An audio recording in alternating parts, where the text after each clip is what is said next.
जय हिंद प्यारे दोस्तों, जय हिंद प्यारे बच्चों। आज अपन तीसरा चैप्टर पढ़ने जा रहे हैं जनसंख्या संगठन के बारे में, जिसे पॉपुलेशन कंपोजिशन के नाम से जाना जाता है और इसी को एक जनसंख्या संरचना या जनसंख्या स्ट्रक्चर के नाम से भी जाना जाता है। पॉपुलेशन कंपोजिशन का जो है अर्थात है जनसंख्या जो संगठन है, उसके अंतर्गत आपके अलग अलग पॉइंट पढ़ने को मिलेंगे अपने। जैसे पहला पॉइंट जो है आपके लिंगानुपात के बारे में, दूसरा है आपके आयु संरचना के बारे में, आगे आयु लिंग पिरामिड के बारे में कि भाई पुरुष और महिलाओं का जो पिरामिड है ये किस प्रकार से है, ग्रामीण नगरीय जनसंख्या के बारे में कि ग्रामीण जनसंख्या कितनी है, नगरीय जनसंख्या कितनी है, लिटरेसी के बारे में अर्थात साक्षरता के बारे में कि भाई साक्षरता प्रतिशत किस देश की कितनी है, अपने देश की कितनी है, ये स्थिति देखने को मिलेगी। इसके अलावा अपने व्यावसायिक संरचना कि प्राथमिक है, द्वितीयक है, तृतीय है, चतुर्थ है, पंचम है, इस प्रकार के कुछ व्यवसाय अपनाए हुए हैं विश्व के लेवल पे। वो व्यवसाय किस प्रकार से हैं और कौन कौन से देश अपनाए हुए हैं, उसके संबंध में अपन चर्चा करेंगे। लेकिन इसके अलावा कुछ देखें, जैसे भाषा है, धर्म है, वैवाहिक स्थिति है और जनजातियां हैं। जो अन्य टॉपिक है उनके बारे में भी अपन को पढ़ने को मिलेगा। इनमें सबसे पहले अपन लिंगानुपात के बारे में चर्चा करेंगे। सेक्स रेशो जिसको कहते हैं अपन, अर्थात है लिंग और अनुपात में, अर्थात महिला और पुरुष है उसके बीच में अनुपात कितना है दोनों का। जैसे एक साधारण सी परिभाषा अपन पढ़ते हैं बुक के अंतर्गत है, एनसीईआरटी की जो बुक है आपके उसके अंतर्गत है कि भाई प्रति 1000 पुरुषों के पीछे महिलाओं की संख्या को लिंगानुपात के नाम से जाना जाता है। प्रति 1000 पुरुषों के पीछे महिलाओं की संख्या को लिंगानुपात के नाम से जाना जाता है।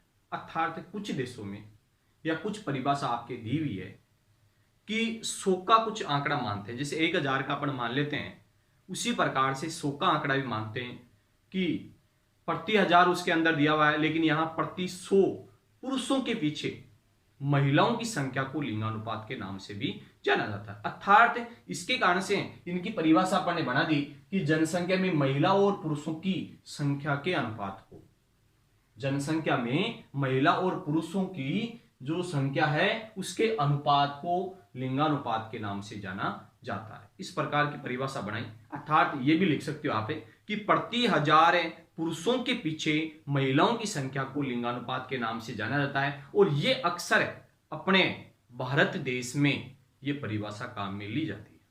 भारत देश में लगभग ये परिभाषा काम में लेते हैं। इसके अलावा अपन देखें कि इसकी जो गणना की जाती है वो किस प्रकार से की जाती है। जैसे गणना है महिलाओं की संख्या बटे में पुरुषों की संख्या इंटू 1000, मतलब 1000 पुरुषों की संख्या पर महिलाओं की संख्या को लिंगानुपात के नाम से जाना जाता है।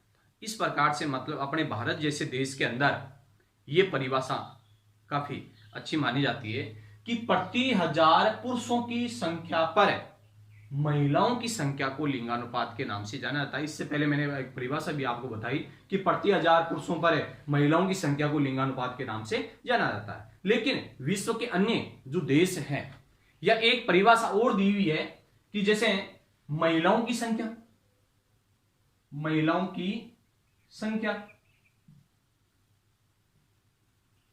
बटे में पुरुषों की संख्या इंटू 100, अर्थात 100 से भी गुणा किया जाता है। अर्थात इसका मतलब है 100 पुरुषों की जो संख्या है उस पर महिलाओं की संख्या कितनी है उसको क्या है लिंगानुपात के नाम से जाना जाता है। अर्थात विदेशों के अंतर्गत इससे कुछ विपरीत स्थितियां देखने को मिलती है, क्योंकि एक स्थिति देखने को मिली वहां पर जितने भी विकसित देश हैं उस जगह जो लिंगानुपात की स्थिति है वो बहुत अच्छी मानी जाती है। अपन पढ़ेंगे आगे कि भाई सर्वाधिक लिंगानुपात है, न्यूनतम लिंगानुपात है का जो क्षेत्र है, भारत की कितनी स्थिति है, इस प्रकार की स्थिति भी अपन को देखने को मिलेगी। लेकिन विश्व लेवल पर अगर देखें या भारत लेवल पर भी देखें, अगर 100 का रेशो अगर माने तो प्रति मतलब 100 पुरुषों की संख्या पर महिलाओं की संख्या को क्या कहेंगे, लिंगानुपात के नाम से जाना जाता है। अर्थात ये परिभाषा तो है ही है। विकसित देशों की अगर स्थिति देखें तो विकसित देशों के अंदर है ये इससे थोड़ी सी विपरीत स्थितियां देखने को मिलेगी। जैसे अपने पुरुषों की संख्या बटे में महिलाओं की संख्या इंटू 1000, यह परिभाषा भी देखने को मिलती है। अर्थात विकसित देशों में जहां सबसे ज्यादा महिलाएं हैं, पुरुष उनकी तुलना में कम है, उस जगह ये परिभाषा या ये सूत्र गणना के लिए काम में लिया जाता है। अर्थात इसका मतलब ये हुआ कि प्रति 1000 महिलाओं की संख्या पर पुरुषों की संख्या को लिंगानुपात के नाम से जाना जाता है। अर्थात जैसे अपन देखते हैं भाई, पूरी दुनिया के अंदर सबसे अगर अच्छी स्थिति देखें तो लेटविया एक देश है, वहां पर काफी अच्छी स्थिति देखने को मिलेगी। अर्थात पुरुष कम है, महिलाएं वहां बहुत ज्यादा है, ठीक है ना, इस प्रकार की स्थिति देखने को मिलेगी। तो वहां पर क्या है, इससे विपरीत स्थितियां देखने को मिलेगी। सूत्र के अंदर भी क्या है, विपरीत सूत्र देखने को मिलेगा, ठीक है।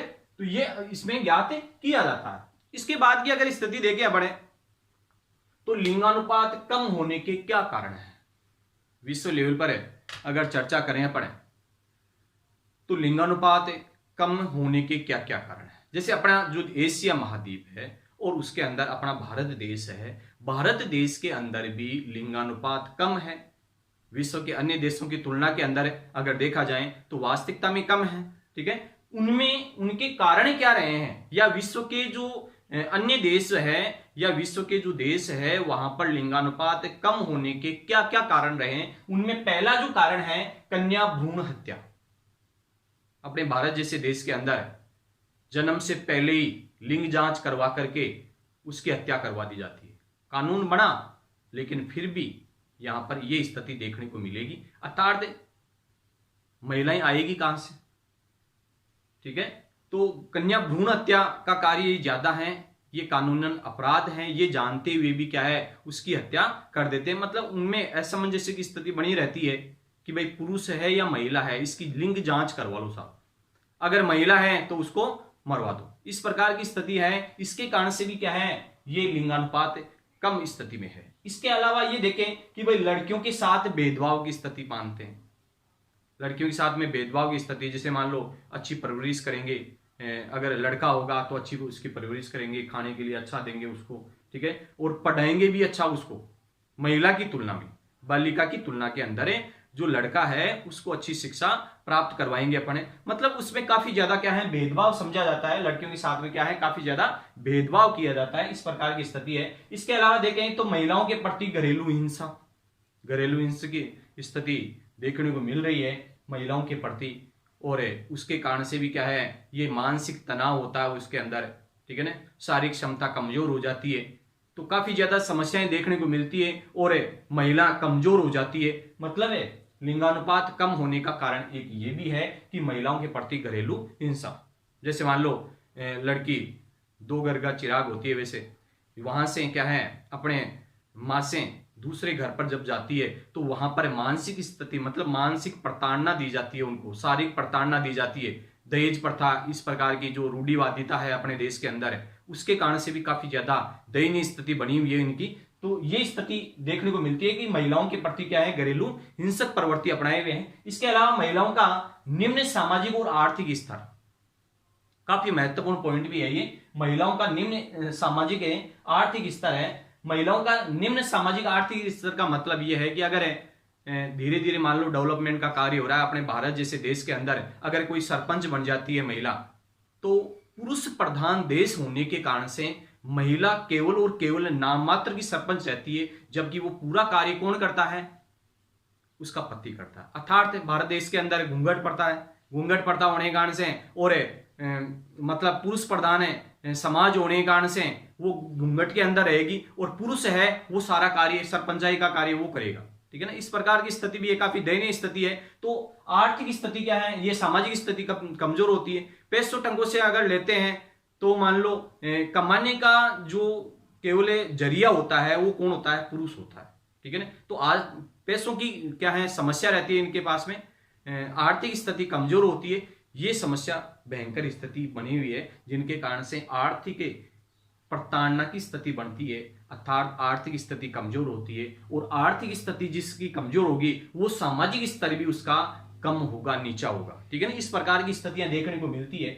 इसके अलावा अपन देखें भाई, बालिका है उसमें काफी ज्यादा भेदभाव होने के कारण से भी पुरुष प्रधान है देश और डेवलपमेंट होता है, अर्थात महिलाओं की स्थिति दयनीय बनी हुई रहती है, ठीक है। इसके अलावा अपन देखें कि जनसंख्या में ये सर्वाधिक लिंगानुपात वाला अगर देश की बात करें, सर्वाधिक लिंगानुपात वाले अगर देश की बात करें तो सर्वाधिक लिंगानुपात वाला जो देश है ये महाद्वीप है, सर्वाधिक लिंगानुपात यूरोप महाद्वीप के अंदर पाई जाती है। इसके अंदर है यूरोप महाद्वीप के अंदर पाई जाती है। क्योंकि यहां पर देखो क्या होती है कि पुरुष है ये क्या करते हैं, माइग्रेशन का कार्य करते हैं, अर्थात सर्वाधिक अगर प्रवास का कार्य करते हैं तो वो पुरुष करते हैं। नगरों के अंदर अगर रहती है तो महिलाएं रहती है, शिक्षा के क्षेत्र में आगे हैं तो वो महिलाएं हैं। इसके कारण से सर्वाधिक लिंगानुपात की अगर स्थिति देखें तो यूरोप महाद्वीप में बहुत ही अच्छी बनी हुई है। इसके कई कारण हैं। इससे विपरीत स्थितियां हैं, वहां कन्या भ्रूण हत्या नहीं होती है क्योंकि बराबर दर्जा दिया हुआ है समाज के अंदर है कि भाई पुरुष जितना है उतने उसके बराबर हकदार कौन है, महिलाएं भी है। ये स्थिति उसके अंदर देखने को मिलती है। तो ये स्थिति काफी कमजोर है, भेदभाव वहां पर नहीं किया जाता है, महिलाओं के प्रति घरेलू हिंसा प्रवृत्ति नहीं होती है क्योंकि वो तो खुद पुरुषों के समान कार्य करती है, ठीक है ना। इस प्रकार की स्थिति रहती है। और महिलाओं का निम्न सामाजिक स्तर नहीं है, वहां पर उच्च स्तर है, आर्थिक स्थिति बहुत अच्छी है, ठीक है ना। बिजनेस का कार्य करते हैं, नौकरी पेशों के अंदर सबसे ज्यादा जो मिलेंगे ना वो महिलाएं मिलेगी, नगरों के अंदर जो मिलेगी वो महिलाएं मिलेगी, ठीक है।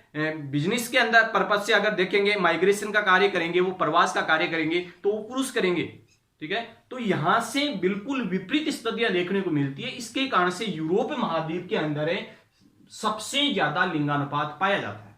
सबसे ज्यादा लिंगानुपात कहां पाया जाएगा, यूरोप महाद्वीप के अंदर। याद रखना है सबसे ज्यादा लिंगानुपात कहां है, यूरोप महाद्वीप के अंदर। इसके बाद में देखें क्यों है वहां पर, क्योंकि महिलाओं की स्थिति, आर्थिक स्थिति बहुत अच्छी है। पुरुष है ये माइग्रेशन का कार्य करते हैं, प्रवास का कार्य करते हैं, इसके कारण से वहां पर महिलाओं की स्थिति अच्छी बनी हुई है। इसके अलावा देखें न्यूनतम लिंगानुपात के अंदर देखें तो एशिया महाद्वीप की स्थिति वास्तविकता में दयनीय स्थिति है। और एशिया महाद्वीप के अंदर है अगर देखा जाए तो ये समस्याएं सबसे ज्यादा बनी हुई है। कन्या भ्रूण हत्या का कार्य हो रहा है वहां पर क्योंकि महिला और पुरुष के अंदर है भेदभाव किया जा रहा है, काफी ज्यादा लड़कियों के साथ में भेदभाव कार्य किया जा रहा है, महिलाओं के प्रति घरेलू हिंसा की जा रही है, महिलाओं का निम्न सामाजिक और आर्थिक स्तर बना हुआ है। इसके कारण से एशिया महाद्वीप के अंदर पूरी दुनिया की न्यूनतम लिंगानुपात की स्थिति देखने को मिलती है। तो कौन सी स्थिति है, मतलब सबसे न्यूनतम लिंगानुपात कहां पाया जाएगा, एशिया महाद्वीप के अंदर देखने को मिलता है। इसके अलावा अपन देखें कि भाई सर्वाधिक विश्व की जो जनसंख्या है उसके अंदर औसत लिंगानुपात है। औसत लिंगानुपात की अगर स्थिति देखें तो औसत लिंगानुपात है कि भाई 100 महिलाओं पर 102 पुरुष। औसत लिंगानुपात की अगर स्थिति देखें तो 100 महिलाएं हैं, उस पर 102 पुरुष है। 100 महिलाएं हैं और 100 महिलाओं पर कितने हैं पुरुष, 100 है। मतलब 100 से 100 अगर चले जाते हैं तो फिर 2 पुरुष है वो कंवारे रह जाते हैं। ये स्थिति देखने को मिलती है औसत रूप में। पूरी दुनिया की औसत लिंगानुपात की अगर स्थिति देखें तो 100 महिलाओं पर 102 पुरुष है, अर्थात 2 पुरुष फिर भी कंवारे रह जाते हैं। ये इसका मतलब कमजोर स्थिति है थोड़ी सी, ठीक है। इसके बाद में अगर देखें तो सर्वाधिक जो लिंगानुपात है वो कहां का है, सर्वाधिक जो लिंगानुपात है वो कहां का है, वो है लातविया देश का। लातविया है। और यहां पर लातविया जो देश है वहां की अगर स्थिति देखें तो वहां पर बहुत ही अच्छी स्थिति देखने को मिलेगी। लातविया देश में 100 महिलाओं पर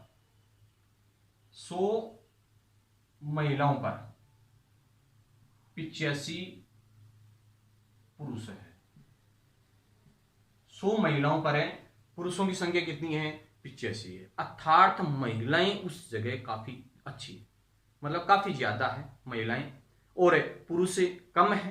देखो 100 महिलाएं हैं और उस पर है 85 पुरुष है, अर्थात 15 महिलाएं ज्यादा है। हमारे नहीं रहेंगे, ज्यादा रहेगी, ठीक है ना। मतलब 15 महिलाएं वहां पर ज्यादा है। 100 महिलाओं पर 85 पुरुष ही है, इसका मतलब 15 महिलाएं वहां पर पुरुषों की तुलना में ज्यादा है। इसके अलावा अगर देखें इसके भी कई कारण हैं। उसके कारण यही है यूरोप वाला जो क्षेत्र है, क्योंकि आपको लातविया देश से विश्व के मैप में आपको ढूंढना भी है कि भाई किस जगह लातविया देश है। यूरोप महाद्वीप का है, ये याद रखना है, यूरोप महाद्वीप के अंदर लातविया देश है।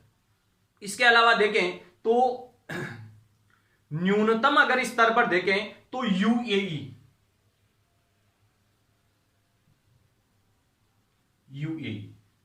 इसका मतलब है संयुक्त अरब अमीरात। संयुक्त अरब अमीरात है, वहां पर काफी दयनीय स्थिति देखने को मिलती है। यहां पर 300 मतलब 100 महिलाओं पर 311 पुरुष है, जो काफी स्थिति देखने को मिल रही है। काफी स्थिति खराब है इस जगह, काफी स्थिति देखने को मिल रही है, स्थिति बुरी है। देखो यूएई मतलब है पूरी दुनिया के अंदर है सबसे कम लिंगानुपात वाला जो देश है वो यूएई है, अर्थात संयुक्त अरब अमीरात है। और वहां पर 100 महिलाओं के पीछे पुरुषों की जो जनसंख्या है वो 311 है। 311, इसका मतलब कंवारों की संख्या काफी ज्यादा है, ठीक है ना। स्थिति काफी गंभीर स्थिति है। इसका मतलब है महिलाओं की तुलना में पुरुषों को काफी ज्यादा वरीयता दी जाती है। इस प्रकार की स्थिति देखने को मिलेगी, ठीक है। तो इस प्रकार से कहने का मतलब अपन ने एक जनसंख्या संगठन है जो पॉपुलेशन है कंपोजिशन के बारे में, जिसको अपन जनसंख्या संरचना या जनसंख्या या पॉपुलेशन स्ट्रक्चर के नाम से जाना जाता है, उसका एक टॉपिक अपन ने पढ़ा है लिंगानुपात। और लिंगानुपात की परिभाषा आपको सबको याद करनी है कि जनसंख्या में महिला व पुरुषों की संख्या के अनुपात को क्या कहेंगे? लिंगानुपात के नाम से जाना जाएगा। और लिंगानुपात की गणना करने के लिए क्या है, भारत में गणना की जाती है कि महिलाओं की संख्या बटे में पुरुषों की संख्या इंटू 1000 से उसको गुणा कर लिया जाता है। इसके बाद में देखें सर्वाधिक लिंगानुपात यूरोप महाद्वीप का है और सबसे न्यूनतम लिंगानुपात है एशिया महाद्वीप का है। और विश्व जनसंख्या के अंतर्गत अगर देखें तो औसत लिंगानुपात है ये 100 महिलाओं पर 102 पुरुष है, अर्थात 2 पुरुष फिर भी कंवारे हैं, ठीक है। सर्वाधिक लिंगानुपात वाला जो देश है ये लातविया है और वो यूरोप महाद्वीप के अंदर है। यहां पर 100 महिलाओं पर 85 पुरुष है। 100 महिलाओं पर 85 पुरुष है। लेकिन अगर न्यूनतम स्तर पर देखें, न्यूनतम लिंगानुपात की स्थिति के अंदर देखें तो न्यूनतम लिंगानुपात है वो यूएई का है, संयुक्त अरब अमीरात का है, जहां पर 100 महिलाओं पर 311 पुरुष है। 100 महिलाओं पर 311 पुरुष है, जो काफी ज्यादा गंभीर स्थिति बनी हुई है। लेकिन लिंगानुपात कम होने के क्या क्या कारण हैं?